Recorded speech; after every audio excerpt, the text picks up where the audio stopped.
All right. So, hello, everyone. Thank you for joining us today. I'm here with Michelle, who I'll have introduce herself in just a second. I'm Kendra Batchelder. I'm the founder and CEO of Medara, where we're developing AI to forecast future disease, starting with breast cancer. And I met Michelle over a year ago now, I think. So yeah, we've had some great conversations, and I'm really excited for the conversation we're going to have around breast cancer risk assessment and the mammography workflow, and for her to be able to share her experience, which is quite extensive. So, Michelle, if you wouldn't mind just introducing yourself. Hello, I'm so glad to be here. So thank you for having me. My name is Michelle Keck. This is so weird to say because I really feel like, my grays are showing, but I shouldn't be able to have been in the field as long. I actually have been in radiology for 26 years. 24 of those have been in mammography and in breast health. I received my breast health clinical navigator through NCBC, the National Consortium of Breast Centers, in 2022. I'm also registered in breast sonography since 2015. I've done kind of a gamut of different things. I worked in a hospital setting for 14 years. Left hospital setting and went to clinical type setting for 11 years. I did travel mammography in the Pacific Northwest. I did that in September and I just got home in April from that. And so that was really different and I enjoyed it very much. But I'm back home right now and I am back in a clinic type setting. It's a hospital based setting, but it's a standalone clinic in a hospital based. I worked in facilities that have um, breast health. Um, oh, Something happened with my microphone. Oh, sorry. Hold on, guys. Uh,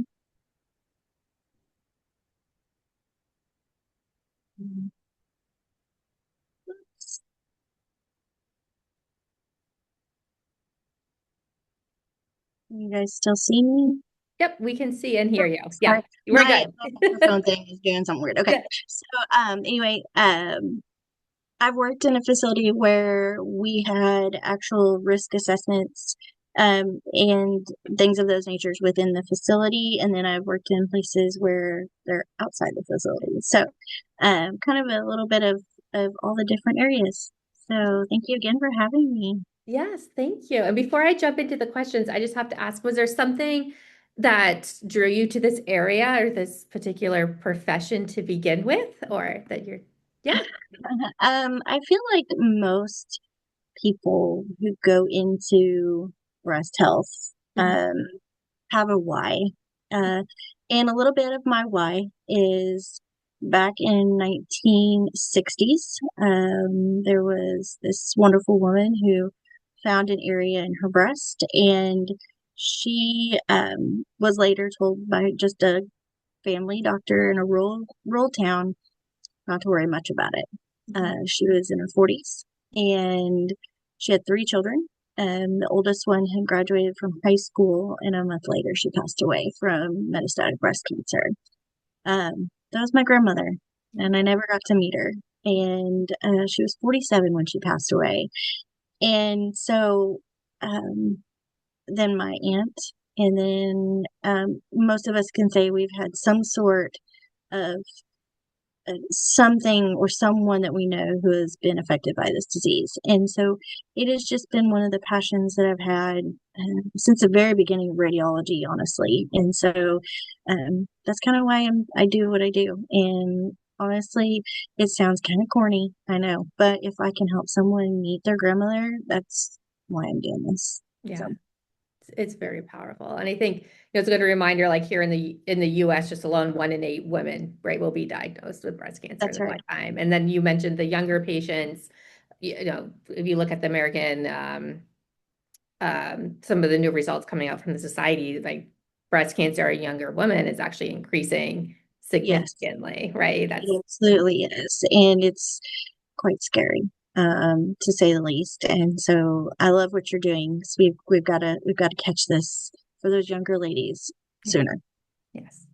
Yes. Well, thank you for sharing that story. So kind of the first question I thought we could start off is like for those who may not be familiar with the with your role that you play, can you kind of just start by walking us through what happens during a typical mammography appointment and what is your role in that process? Yes, so a typical mammography appointment, it really does kind of depend on facility wise what type of equipment you're using in your facility. But in general, what we'll do is the patient will be changed from the waist up. They will then be instructed if there's any deodorant, lotion, or powder to remove that. And I'll kind of explain as to why that is here in just a minute. But then we come in and we do positioning and compression and images. And I would say that probably a great majority of facilities are all digital with all 3D equipment. Mhm. Now, I will say I did find out that I would say maybe about 8 or 10 years ago, there were still some very rural outlying facilities that were still having to use film screen. Mhm. I don't know that that is still the case. That number has hopefully decreased a lot. But 3D should be, for the most part, kind of a standard of care now. And so they'll get their images. If it's a screening mammogram, which means there's no symptoms, they're not being called back, there's no problems, just their standard screening. Usually they are able to leave, and if anything further is needed, someone will contact them. Um, if it's a diagnostic mammogram, then they will wait there while the radiologist reads and looks at the images that have been taken to see if we need to do any other imaging or if they're, as far as mammograms are concerned, or if there's an ultrasound that needs to be done, further things like that. And then usually the patient will find out some sort of result of some kind before they leave that day. Okay. So, Yeah. Yes. And so you're one of the first people that patients interact with during these exams or the mammogram, right? yeah. Um, so are there any kind of common questions or concerns that patients bring to you about either breast cancer or the screening process in general? Absolutely. So I think one of the biggest concerns, and I feel like there are things that seem to be like almost like something that you're going to see a lot on the internet. There will be an uptick in something that makes people concerned because it has hit the internet and it's just people are seeing it over and over and over again.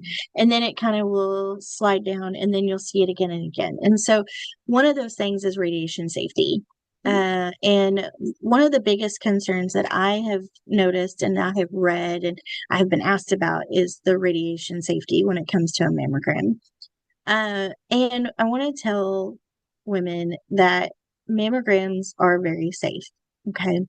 There hasn't been documentation to prove that a mammogram is causing breast cancer. And there is such a small amount, even with the 3D. Before we did 3D, absolutely. Even with the 3D, absolutely. We are under what the MQSA or FDA guidelines when it comes to the amount of radiation you can get per mammogram. Mhm.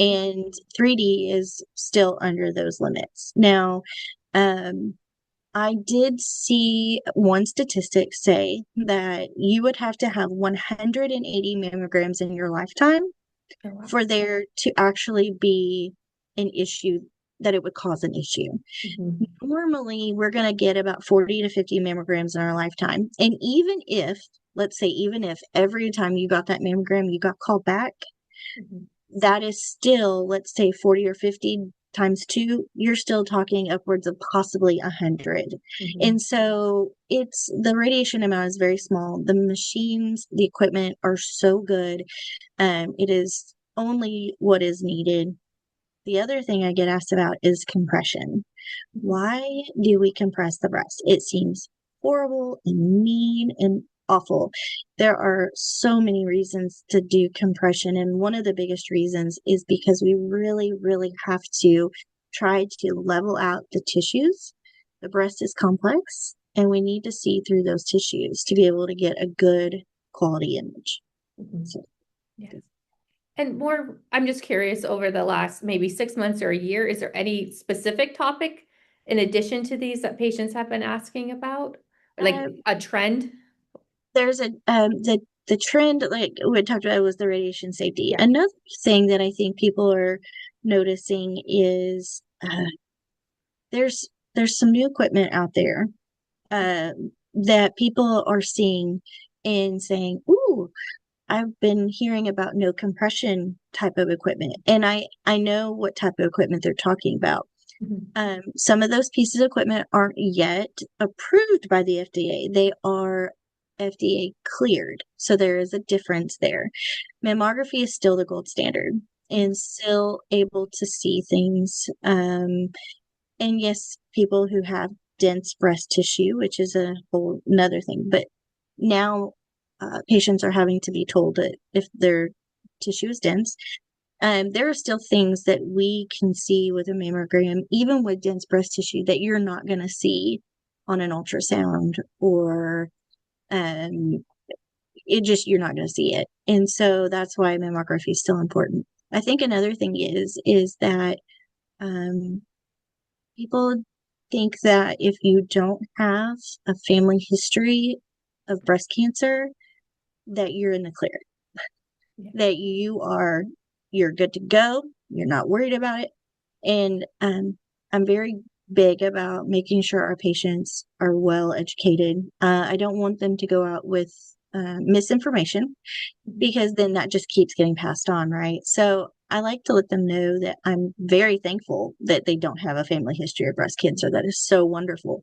However, 75 to 80% of those who are diagnosed with breast cancer are the very first ones in their family. Mhm. And so it's so important um, to still be getting checked even without a family history. Most breast cancers, for the most part, aren't going to be a genetic thing. A very small part are, but even that said, um, everybody should be doing their mammogram about once a year, or at least once a year.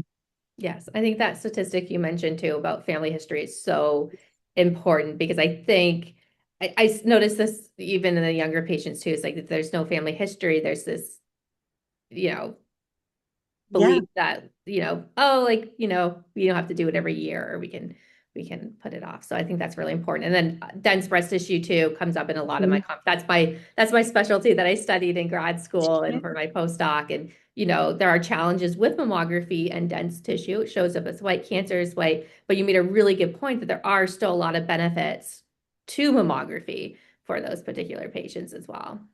absolutely. For dense breasted patients, I do understand the confusion. I mean, Yeah. it's like, well, what is the point of doing a Mhm. mammogram if it's limited? And I get that. Yeah. Um, and I think that when we educate patients about their mammogram may be limited, I think it's really important to say that yes, it may be limited, but as we know in physics, that a very hard substance within the breast is not going to be penetratable. And so that's why dense tissue is so much more white, and breast cancers are white, but calcifications are even harder than those tissues. So they are showing up even more through that dense tissue. And we know that calcifications in certain patterns and forms can can lead us to a new cancer, and it could be at stage 0. It could be the little tiniest little calcifications, and in the smallest little area, and be a stage 0. We wouldn't have caught that with an ultrasound. We don't see those on ultrasound unless you've got a mass that has associated calcifications within it. Are we going to actually maybe see some calcifications? But that's only because we're led to it by a mass. Mhm. And so those calcifications are a great indicator for us. If they're new, if they have a specific look to them, then we're going to be concerned for a cancer. So. And so we touched on this a little bit with breast cancer risk and, family history. So from your perspective, where could breast cancer risk assessment naturally fit into this experience? And I think you're going to bring a good perspective because you have worked at places where it's been in a few different places, right? So I'm excited to hear your answer to this. Yes. Yeah. I'm going to tell you, I love risk assessment programs. Mhm. I think they are worth their weight in gold. And if we have time, I'm going to give you two examples of what I'm talking about. But I've seen risk assessment programs in different facilities, in particular, where the facility actually has a schedule set within their scheduling where people can come in and set up a risk assessment meeting, and they'll meet with either a nurse or a breast health clinical navigator, which can be a mammographer. Just so everybody knows, you can get your breast health clinical navigator as a mammographer. And so you come in and you actually set up appointment times and you talk with the patients, you go through their history. There's computer models that are used. And then that gives that patient an idea of where they stand, right? Whether or not they may qualify for risk assessment or risk genetic testing if they are able to go ahead and do that at that time. And so I love seeing that within facilities. What some facilities will do as well is they will, if you have an MR within your facility and you're doing breast MRI and you have a newly diagnosed patient, um, you can do that at that time too, because when they're having an MR for their breast for a newly diagnosed, you're going to get uh, IV contrast. Well, at the time, you can draw blood during that time, and they can get their genetic testing done at the same time. So it's super beneficial all around in those aspects. I've also seen risk assessment programs where it's kind of open. Um, there is an office specifically for that within their facility, and it's as a need type basis where if a patient comes in and they notice there's a strong family history and there's a lot of cancers on one side and things like that, then it could be like, hey, can we go ahead and do this risk assessment right now? So there's not necessarily a set schedule. It's Yeah. available there if there's someone that could use it. And then I've seen where some facilities may not have it within their clinical settings, but they have physicians that are nearby that they work with that do the genetic testing portion, and so then they can uh, send those patients to that doctor for those things. So, Yes. see it kind of all around. Yeah, so it seems like there's multiple different ways, and maybe it's not standardized, right? It's that. No, I wouldn't say it's standardized, but depending on your patient, Yeah. um, how much, what's the call for your Mhm. facility? What are you seeing in your facilities? Are you recognizing more and more need for it? Is your um, are your patients asking about it more and more? Which is, I love that the patients are asking about it. Mhm. But us being able to recognize when someone's high risk is really important too, and informing them and educating that this is out there and available. Because I do feel like family practice doctors may not be um, as up on how all that kind of works. And so, us being in this realm, it's really important that we are aware of those risks and can kind of guide them in the direction that may be best for them. Mhm. So is there a way then for more personalized risk information to help you better support patients? And I'm thinking particularly around patients who might be anxious or unsure about their screening needs. Yes, um, you get patients, and my heart absolutely understands because my mom is very anxious Yeah. every year. Uh, I mean, her mom died when she was not even 18 yet. And then my aunt was diagnosed in her early 40s. And so for my mom, having a mammogram is a very scary situation for her. And um, having knowledge is power, right?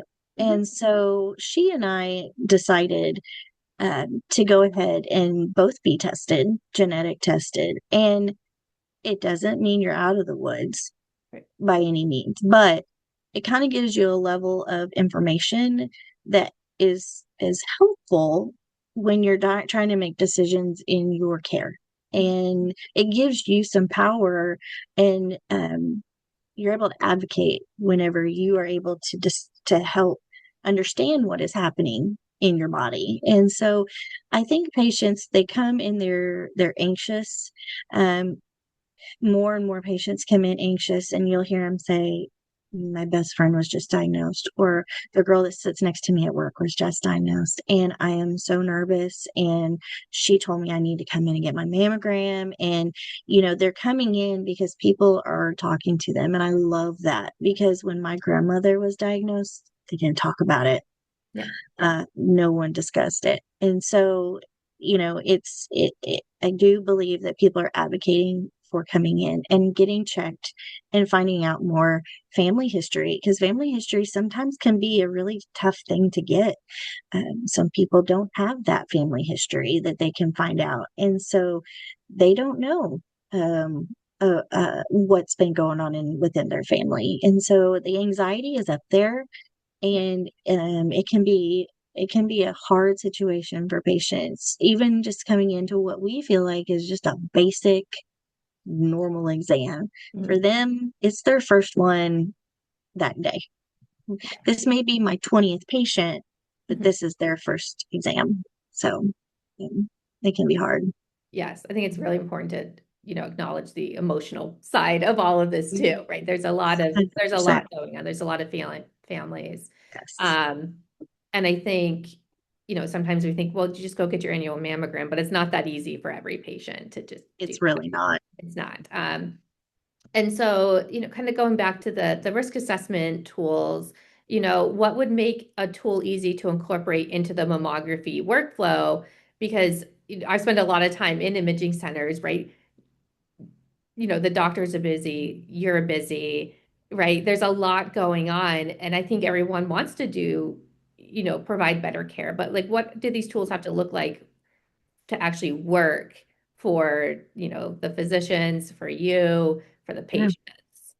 I think having a good system that either the patient can help fill out before they arrive or when they arrive.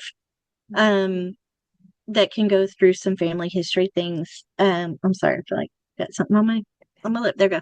Um, that when the patient comes in, whether it's a tablet or they have a website that they go to and pre-fill these things out, that's huge. Mhm. Because especially if they can do those things from home, because they're not feeling the pressure of hurrying up and getting it done. They can call their family members. They can be like, hey, how old was she again? They can get a hold of people to be able to get that information. In the clinical setting, if they're coming in and they're filling things out, that's really great too. And having the right programs, whatever your mammo system is, where you are, your mammo EMR, basically, what is your electronic medical record for mammography look like? Do you have those items on there? Because super important, and it is time saving. I Mhm. can tell you, I worked in a facility where we had that all taken care of before we even got the patient. We could pull it up, we could look at it, we could review it, make sure everything looked right, ask any questions that maybe were a little confusing or maybe they had questions about. And I've worked in a facility where it doesn't feel as organized or filled out or as much information. And so you're kind of having to pull that information from the patient before you can do their exam. And so I I feel so strongly about what system is going to work for your facility. And so I think that's huge time saver. and it makes it available, and it makes it to where you are able to have that time for those patients to talk to them about those questions and get all that information set. Yes. I think that's a good point too. I don't even know if we've mentioned this. I've just been talking to you. The risk assessments we're talking about, the ones that are the standard of care, are really they're questionnaires that patients are filling out or and entering Yes, into the system, right? So like family history, and some of those other risk factors as right. well. Those are so beneficial when it comes to your setting. If you have a large patient load and you are going, having that stuff already done and basically filled out when you get the patient, and that way you have that time Yeah. to discuss, hugely important, Mhm. hugely important. Yes. So, looking ahead, what do you think the future of a mammography visit could look like if we move simply beyond taking images toward using those images to better understand individual risk as well? So, this is like an emergent field. My I started in film screen, Yeah. and so my world was rocked when we got digital. I mean, it was like turning on a light switch. Mhm. The images were amazing. I look back now on images from film screen, and I think you can't see. I mean, it's like it's so crazy, but that's what we had. Right. Um, and as we get further along in all of our technology that we have these days, I'm telling you, the images are outstanding. They're so good. The images are so much clearer than they used to be. The companies, all different types of manufacturers, their algorithms are blowing it away. Mhm. And they're making it, people are like, but you hear more and more people getting called back. More and more people are being called back. Maybe it's they're being called back because we're actually seeing more. Mhm. And so I do understand there's that anxiety that goes along with that. But at the same time, um, the technology, so much AI. I mean, I went to RSNA a couple of years ago, 2 years ago actually, and one whole section was all about AI. I mean, one whole side of the entire building was AI. And it has even just evolved and evolved and evolved since then. I love that AI is now not only for radiologists, but it's moving into helping technologists, and they're implementing things that help us with position issues or um, technique type things from whatever it may be that as technologists, motion, whatever we struggle with, it is kind of alerting us so that it's like, hey, oh, by the way, what do you think? Kind of things. And so the AI technology is growing, which is helping in a good way. Mhm. I don't think we have to worry about AI taking our spot as Mhm. as at just positioning. Yeah. There's a human element that will always Yeah. need to be there. But I am super excited for what's to come, as we see this continually progress to doing better. And like I said, our technology is so amazing that, the ASRT, the ART, they've even talked about and have things, some facilities don't even have shielding protocols anymore because the x-ray and everything is so safe. It's so calibrated, and it is it's just amazing where we are from when I started. It's wild. Yeah. Wild. Yes. So if you could have, I just want to end this on a quick question. If you could have one thing to change or like one wish, right? What would you hope for the next 1 year, 5 years, 10 years? Like what do you see ahead? Mm, this is kind of a loaded This is Yeah, loaded. I know. You can pick two things. I'm like, oh my gosh. Um, listen, y'all, such an advocate when it comes to women and getting the care that they need. Mhm, And so for me, there's so many different things, but what first comes to my mind is um, I honestly, and this might be right up your alley, Kendra, mhm. I would love to see, and I don't know how to get there. I don't know if I need to go stand on the Capitol steps, but I would love to see every woman that turns 18 Mhm. be able to get a risk assessment and it be paid for. Um, Risk assessment, genetic testing if they want, and have it covered. And I think I told you guys that I would kind of give you guys two quick stories about what I mean by that and why this is so important. Real quick, I'll tell you. 30, mid 30-year-old woman, no family history of breast cancer, two young kids, um, not an issue ever before, nobody in her family, not hardly any cancer at all in her family. And she comes in with a mass, Mhm. and it's cancer. And when she goes to oncology after getting her biopsy, she finds out that she's stage 4 de novo. Mhm. And she's in her mid 30s. She gets genetic testing and she has a BRCA mutation. So, that comes from somewhere.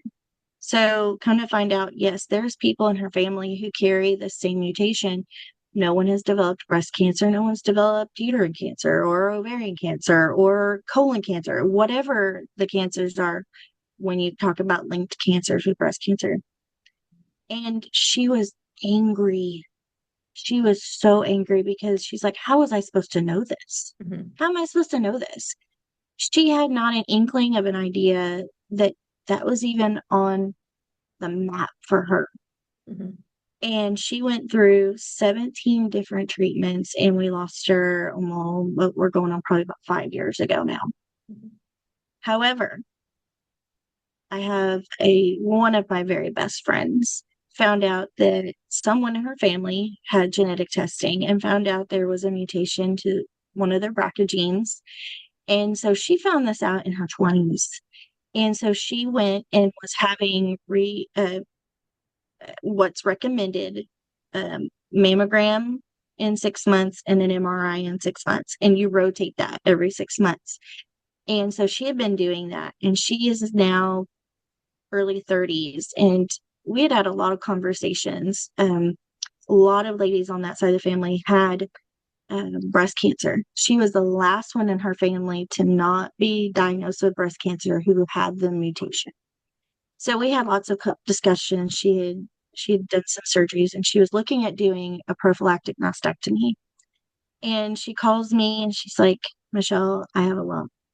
And I said, okay, let's talk about this. She was supposed to come in already for her MRI like a week and a half, and we were able to get her a little sooner.